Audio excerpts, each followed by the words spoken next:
Welcome to the New Hampshire Journal podcast. I'm your host, Michael Graham. We are delighted to welcome 1st Congressional District candidate, Representative Brian Cole. Brian, how are you, sir?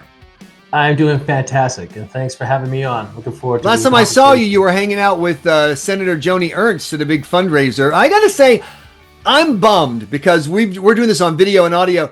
You're not wearing your vest, man. I love it. Everywhere I go, you got the suit coat, you got the red vest, you got the tie. I mean, you look like a mob guy who just had somebody whacked. I love that look for you, Representative. I'm kind of bummed that you're in your I'm going to go out and play soccer with the kids outfit today. Well, I got the state rep seal on. Well, I can't tell what that set. What is that show? It's House of Representatives with the state seal on my name. Oh, okay. It's okay. That's cool stuff. That's cool. So speaking of the House of Representatives, before we I have about 6 different colors, those vests. So let's see. Next week at the State House, I'll be wearing green for St. Patrick's Day. Oh, so we can tell. Is it like the mood vest? Like, Representative Cole's the down mood. It's the black vest. Oh, he's happy. It's the yellow vest. Is it? I just like changing it up. I hate wearing the same thing all the same time. So I have a pink one for Mother's Day and Breast Cancer Awareness Day and all that kind of good stuff too. Not a lot of men have the confidence themselves to come out and talk about their pink vests. So I think that already puts you in an exclusive group. So let's start with the state. Obviously, we got congressional stuff, and we got Joni Ernst stuff, we got foreign policy stuff, we got energy stuff with you in particular. But let's start with why did you run for House of Representatives? I mean, it's obviously it's not for the paycheck, and it's a lot of work. How is it fulfilling for you to be in the state house? I've always wanted to be involved in politics my whole life, and this is my way of giving back. I owned a wholesale company for 25 years, and I got to the point in my career where I was actually able to retire about a year ago. So this is my way of giving back to the community. And, when you're an elected official, you have a much greater voice, and your vote means a lot more, and you can do a lot more impact and good for the community. That's what I've been focusing on up at the State House. And what business was that has allowed you to be able to do this service? My father started a wholesale company in 1983. My brother and I bought it from him 25 years ago. So we continued it. We imported tools into the United States, and we sold tools to retailers throughout the U.S., mostly to mom and pop stores. It was about 1,200 line items long. I would bring containers into Boston. I have a 47,000 square foot warehouse here in Manchester, and we distributed it from there. It was just basic stuff: sockets, wrenches, hammers, screwdrivers, and that kind of stuff. And we sold to a lot of stores here in New Hampshire, so I'm sure they would recognize. So what did you learn running this wholesale business and working with other business owners? You're kind of at the back end of business as opposed to the front counter sales. So what's the economy like out there for business owners, and what's the relationship between the government and these businesses? It's changed a lot. I mean, over the years, I did have retail too. At one point we had 3 different stores. I had 32 employees in addition to the wholesale company, but it just got to be too cumbersome. So we just concentrated on the wholesale company. So I've seen both ends of it, but I did a lot. I've been to China a few times. So I've seen manufacturing. I know how the process works. I know how the different grades of tools work. I mean, a lot of the same stuff that you buy from DeWalt all the way down to the homeowner tools basically come out of the same factory. You just buy different grades of those tools out of that factory. So that's an important part of it. If you want to talk about the relationship between the government, during Trump's first term, I had containers on the water, and when he impose his tariffs, all of a sudden my container cost an extra 25% more. Ouch. Yeah, that is an ouchie. When you have a $100,000 container, and then all of a sudden it's $125,000 to get it into port, and people have to realize that before that stuff gets released, it all has to be paid. So that's all out of pocket. So, I mean, we feel the pinch there a little bit, but by the time that gets to the consumer, they don't feel a 25% increase. They feel maybe a 2% increase or a 3% increase because it gets absorbed throughout the levels as it gets distributed through the United States. So what is your message then when people ask you, are tariffs a good idea? Is the Trump tariff approach a good idea? Is it good for New Hampshire? What do you say? I think it's a very good idea. I mean, the United States has been at an imbalance, a trade imbalance for a long time with the rest of the country, and now the rest of the world, I should say. And we're selling cars in Europe now, that kind of stuff. So, I mean, I think it's fairness. I think it's fair. And, that money that he's brought in, it's reducing the federal debt. So I think it's important. It's important to have the balance. Right. Because, there's a traditional Republican, kind of like the pre-Trump era, which said, hey, look, you got some guy in India and a lady in China and another dude in Estonia, and they want to sell me stuff. Let's just let everybody sell whatever they want. That's free market. Get out of the way. Why isn't that the philosophy of either Representative Brian Cole or the Republican Party? That's where you saw a lot of companies go overseas instead of manufacturing here in the United States. So that hurt our workforce Right. too. So, I mean, that's another facet of it. So hopefully we see more American manufacturing happening here in the US instead of having to go abroad. I would have to say most of the tools that I imported came out of either Vietnam, into India, or China. And Right. it's just because the cost of labor and everything was so cheap there. It Sure. was easier to bring it in that way.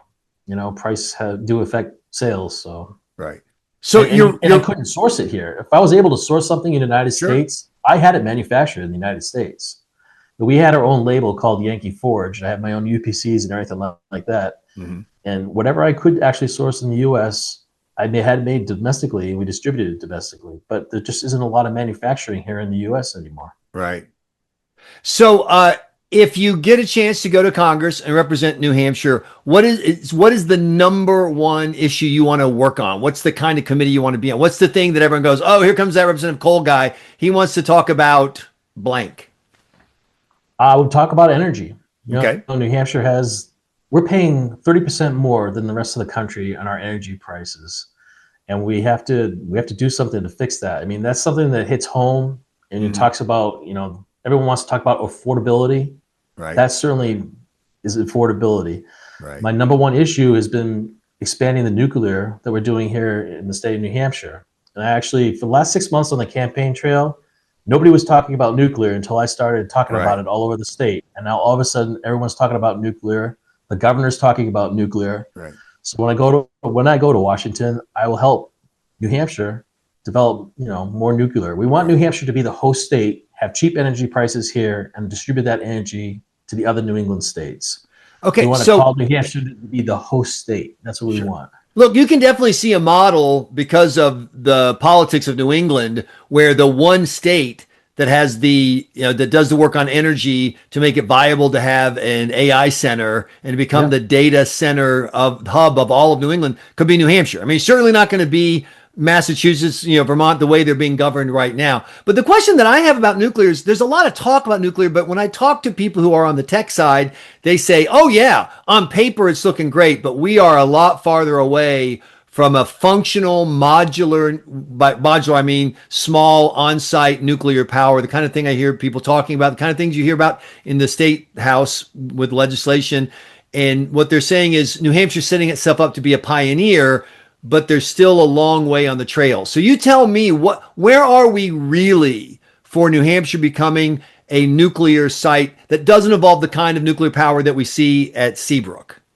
Well, two different things. There's two ways to look at that. So Seabrook was approved for a second plant. Right. And we never built the second plant. Well, Senator Jean Shaheen was out there protesting. Remember, that's how she started her political career. No nukes, nukes. Right. And, she shouldn't be a block to that. I mean, we eat cheap energy here in the state of New Hampshire. Right. So I would like to see the second site built. The SMRs, they produce about 300 megawatts. Seabrook Power Station produces a little bit over 1,200 megawatts. But these SMRs, the small modular reactors, they're stackable. So you could put 3 or 4 in Seabrook. And we already have the infrastructure in Seabrook. That's another advantage that we have down there. All the power lines and everything like that are ready to handle the load. So you're not going to have to put a massive amount of energy there or a massive amount of money in order to do it. And realistically, if we decided to go that route, you're only looking at maybe 5 to 7 years. The second part of that is we've been in talks with Google, Meta, and Nvidia. When you say we, who do you mean we? Michael Vose, Chairman State of Science and Representative, Technology, Doug Thomas, J.D. Bernardi, John Schneller out of Bedford. They've all been helping me. I kind of built a little team. Keith Ammon, he's very influential in this. And we have a thing in New Hampshire. We passed a law. It's called, you only need site approval if you're going to build an SMR just for your own facility. Right. So if Google wanted to build it, all they need to do is have site approval, and then it's a go. And it's not like they're actually constructing these units here. They bring them on a flatbed truck, and then they just plug them in. So if it's direct connect into like a power plant for Google, and it doesn't go onto the grid, they could do it right away. there's really no constraints there at all. And is there a time frame for when that would be feasible from the tech side? I think it's now. I mean, we're talking Really? to these companies now. Well, in Okay. the discussion that we had with Google, personally, I would love to see it go up in the North Country, because the logging Sure. industry has been absolutely decimated up in the North Country. Right. They really don't have any industry up there. They need to improve the economy up there. And Google was looking for like 800 to 1,000 acres. So they would actually build like a little city right there. They would have their AI plant. They'd build all the housing, build all the infrastructure out. It would create a lot of opportunity for people up in that North Country. And they could just plug direct connect into that SMR, into their plant. So it would not affect people. It would not be a drain on our energy here for the state of New Hampshire. And hopefully down the road, if we can figure out how to get ourselves on that, off this little energy grid that we're on, the extra power could go into the grid. These Google, the AI tech companies, take about 200 megawatts in order to operate. And the SMRs produce about 300. So if you had an extra 100 megawatts, that's enough to do the whole North Country and provide power up in the North Country. Hey, I saw a fascinating report about how much heat is generated by the computers that are running the AI, these facilities, and that they put off enough heat that it can then be recycled into power, et cetera. So it's all fascinating. But you mentioned the North Country. One of the things that came up during the debate over the ICE facility at Merrimack is, come on, put it in Berlin. They've already got a prison up there. They need the jobs up there, et cetera. But now it's clear there's going to be no ICE facility in New Hampshire, period. We had a poll a couple weeks ago that showed that Granite Staters oppose it 2-1, but they support overwhelmingly the premise that people who are here illegally should be deported. It's only Democrats who dispute that. So first, your thoughts on the ICE facility, Merrimack, how that was handled, and secondly, how would you approach immigration enforcement as a member of Congress, and are you happy with what we've seen in the second term of the Trump presidency? All right. So in Merrimack, the people of Merrimack have spoken. They don't want to see it there. So I think you have to respect those constituents there. They don't want it in their backyard. They think it would be too much for their economy to handle in that area. Sure. Too much burden on the city. So, that's the will of the people. As far as ICE immigration goes, I would like to have ICE here rather than having murderers, rapists, child molesters, drug dealers. I want to see our border closed. So I support ICE 100%. I think it's very important that we continue that. In New Hampshire, people forget that New Hampshire has a border with Canada. There's 58 miles of border up there. Mm-hmm. I was up there, and the day that I was up there, there was only one person patrolling 58 miles of border, protecting that area. And it's open. It's like a little stream or an open field or a lake. Mm-hmm. There's no fence. There's no nothing. You can just walk from New Hampshire into Canada with no problem at all. And I know recently they just nabbed a bunch of illegal immigrants coming in. And I know they're doing human trafficking up there. When I was talking to the agent up there, what they're doing is they're flying pallet loads of pot across the Canadian border in New Hampshire, taking it down to Lawrence, Mass. They're dividing it up there. It's going down to New York. And then they're getting the cocaine and the fentanyl, and they're trafficking back up through New Hampshire. So when I get to Congress, I would want to get federal funding in order to secure our northern border, because we need to break that cycle. We don't want that drug trade going through New Hampshire. I know we can't control the other states, but we can control New Hampshire. There was recently a vote by the House of Representatives on the war powers resolution related to the U.S. military action targeting Iran. Both Congressman Pappas and Congresswoman Goodlander voted to invoke the war powers resolution, hoping to stop the U.S. military action in Iran. How would you have voted on that resolution? And what do you think of the policy toward Iran under President Trump? I would not have voted for that resolution at all. I think what we're doing in Iran is very important. They're the number one sponsor of terrorism in the world. For the last 47 years, they've killed more Americans than I can count. And even to this last year, they killed 32,000 of their own citizens. Mm-hmm. I mean, it's a regime that needed to be taken down. And I think it would bring stabilization to the Middle East. I think it's very important, the actions that we're taking over there. And I support President Trump 100% on what he's doing over there. The air campaign that they're doing right now is just amazing. They sank their whole Navy. Their whole Navy is gone. They wiped out their missile silos. I mean, it's impressive. It's impressive what we're doing, and they're doing it quickly. And we don't have boots on the ground. So it's all an air campaign. So I support our men and women in our armed forces. And I know that our National Guard actually is getting deployed out there. So I pray for our Air National Guard with our refueling that's going to help this effort. But you're hearing from the same Trump supporters I'm hearing from who are upset. They thought that President Trump was going to be against the quote forever wars, who'd keep us out of wars in the Middle East. They want a foreign policy where U.S. power ends, military power ends at our border. What do you say to those folks who are upset and think that it's the wrong thing for the U.S. to be engaged in military action with Iran? I'd rather be going to war than have war come to me. Mm-hmm. I think that's what I would say about that. And I think the way that he's going about it is proper. And I don't think it's going to be a forever war. We're hitting him so hard. We've wiped out their total leadership, right? And as soon as a missile silo gets run out, like 4 minutes later, they're bombing it. They're destroying it. So they're completely destroying their war machine. That's what needs to happen. And I understand that they're actually asking the Kurds as a military to stand up and go into that country and do a ground offensive, which is interesting. I just don't understand. The people are like, why are we attacking Iran all of a sudden? I'm like, all of a sudden? Where the heck have you been? Exactly. I mean, Trump's been the first president in a building full of hostages in 1979. Jeez Louise. I mean, come on. They've been blowing the crap. They blew the crap out of Marines in Beirut. They blew the crap out of our Khobar towers. They blew the crap out of a synagogue in Australia. They blew the crap out of people in Europe. I mean, here's my deal with Iran, in case any mullahs are listening. You guys want to run a whack job Islamist country on your own. You want to murder your own citizens. That's terrible and that's awful. And I may not want to trade with you, but I'm not going to invade you. I don't forget you do that. But you spent 47 years screwing with everybody else. Exactly. I mean, in the old, I assume you know what FAFO stands for. Oh, I do. Yes. And so they've had 47 years of FA. Ooh. And now people going, hey, where'd this FO come from? You guys are crazy. The only thing I'm embarrassed by is that we didn't do this 10, 20, 30 years ago. This is nuts. Listening to people talk about this, it is all such BS. Everybody's doing politics. No one's doing common sense. You have an open sewer in the Middle East that's been poisoning its neighbors for 47 years. And every few years, we have to do something. We got it. The Houthis are shooting at us. Why are we shooting at the Houthis? Why are they shooting? Because Iran gives Houthis the money to shoot at us. And we got a military base in Iraq that's trying to keep an eye on ISIS, and they get blown up. Who blew them up? People paid by Iran. I mean, it's a nonstop cycle of violence from these idiots.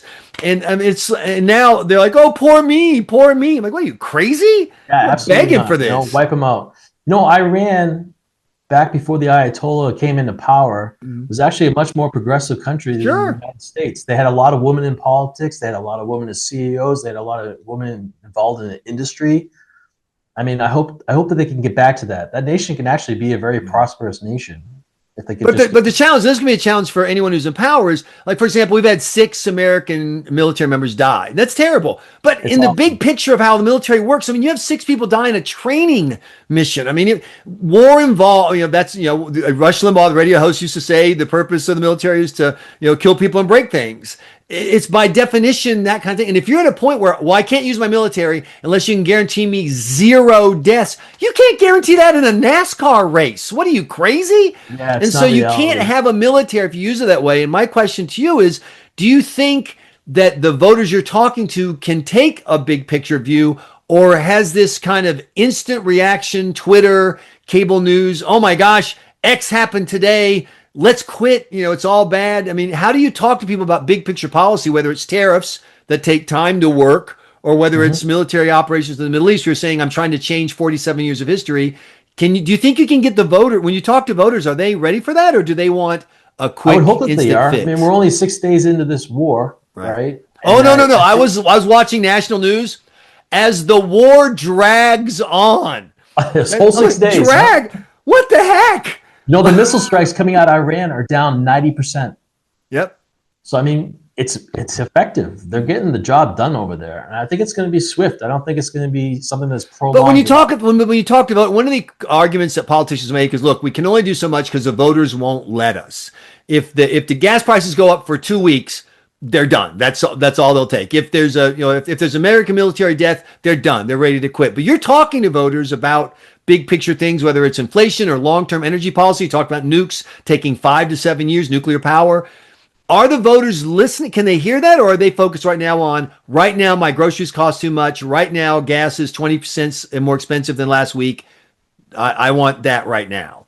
Well, sometimes in today's age, our attention span seems kind of short. They don't Right. step back and take a look at the big picture. But I think after a couple of weeks, they're going to see just how much the Middle East is going to be improved. And you can look at all the surrounding countries that are around Iran. Right. They're all supporting the American initiative now. They're not supporting Iran at all. They're coming on board with the United States. So I think you're gonna see a reality. Yes. I think that's why we sunk their Navy, right? We could open the Strait of Hormuz back up, Yep. get the oil flowing again. I think for a couple of weeks, you're going to feel a little bit of a pinch at the pumps, but it's going to go away. It's going to come back down to normal. Actually, probably even lower once we get this accomplished. Right. And I think they will get the mission accomplished. And they'll start escorting oil tankers with the U.S. fleet. But right now, the U.S. fleet is concentrating on this offensive right now. Sure. Yeah. So when you go out and you're out campaigning, what are the issues that people are bringing up? And is there one that's kind of surprised you? Like, you're like, wow, I hadn't really thought about that. Nothing really. I mean, it's been the same old kind of thing in the state of New Hampshire. It's been a lot about the housing, jobs, and economy, affordability. Like I said, affordability ties to energy as far as I'm concerned. I'm also working on the biotech industry here for the state of New Hampshire. I put in a bill up at the State House. It's probably going to be heard next Wednesday or next Thursday and passed through committee. Last year in the state of New Hampshire, we changed our right to try laws. Right. So we said if you only have 3 or 4 months to live, you should have every right to try any experimental treatment it is to save your life, which makes sense. Everyone wants to live, right? So what my law is doing is expanding that. There's a company called EpiBone here in Manchester, and they're actually creating human bone. So if you had a bone deformity in your body and you've lived with it your whole life, they can replace that bone now with your own genetic material. But beyond that, they can grow your own cartilage in your body. Wow. So say you're a runner your whole life and your knees are shot. Instead of having knee surgery, we can grow your cartilage back in your knees. You don't have to have the surgery anymore. You blow out your rotator cuff, they can repair it in your body without having major surgery.